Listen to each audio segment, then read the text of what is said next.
Salam bagi saudara-saudari yang terkasih. Saya memiliki satu pertanyaan untuk kita semua. Apakah kamu mengenal siapa itu Yesus? Atau apa kamu mengetahui namanya saja tanpa mengetahui siapa dia sebenarnya?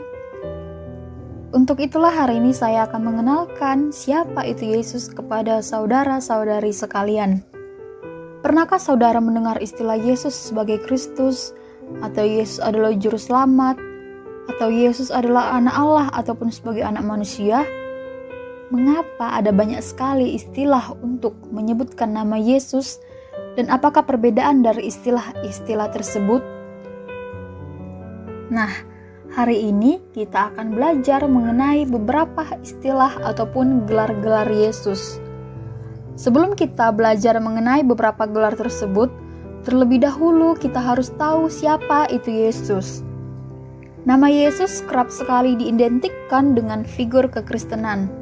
Nama Yesus adalah sebuah nama seorang anak yang dikandung dari Roh Kudus dan dilahirkan oleh perawan bernama Maria dan ayahnya bernama Yusuf. Nama Yesus berasal dari bahasa Latin, yaitu Yesus, yang merupakan bentuk Yunani Lesos, yang artinya menyelamatkan.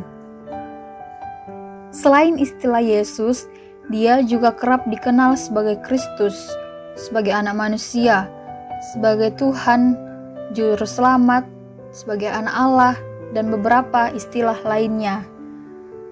Beberapa istilah ini sering muncul dalam Alkitab dan membuat sebagian orang bertanya-tanya apa sebenarnya maksud dan tujuannya.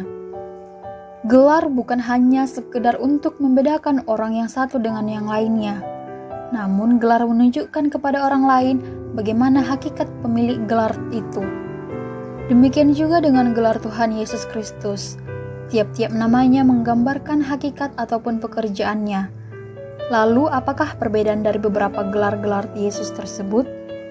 Yang pertama, kita akan belajar mengenai Kristus. Kristus artinya adalah Mesias, yang berarti yang diurapi. Istilah ini biasanya menunjuk kepada raja ataupun imam-imam yang diurapi. Dengan memakai gelar Kristus, berarti Yesus adalah raja yang diurapi oleh Allah Bapa untuk membebaskan manusia dari dosa dan membawa mereka kepada hidup yang kekal di surga.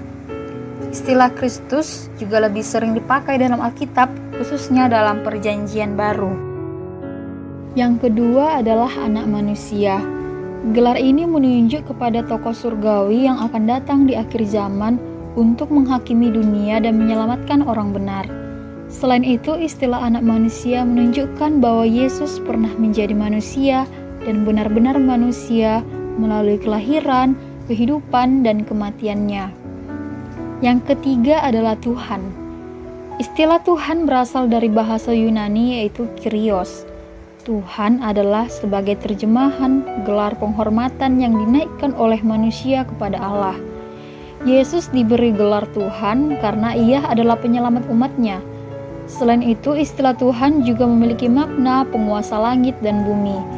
Dengan memakai gelar Tuhan, maka Yesus adalah Tuhan, pemimpin, dan juga penyelamat.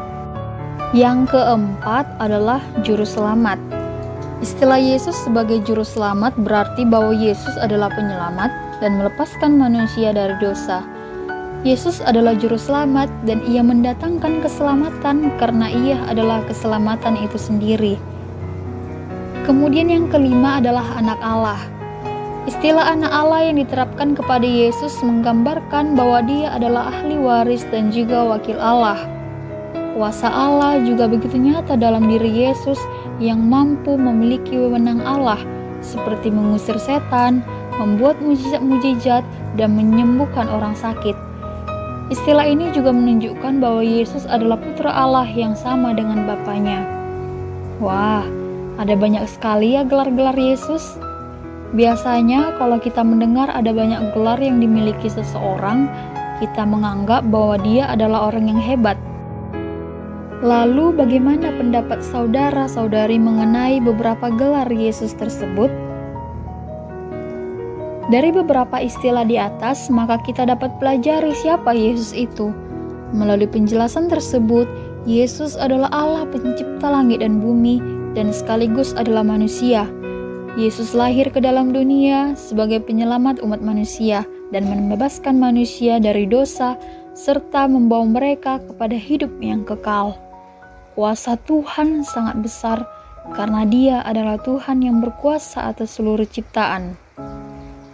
Setelah kita mengenal siapa Yesus, kiranya kita dapat membuka hati untuk lebih dalam lagi mengenal siapa Yesus itu.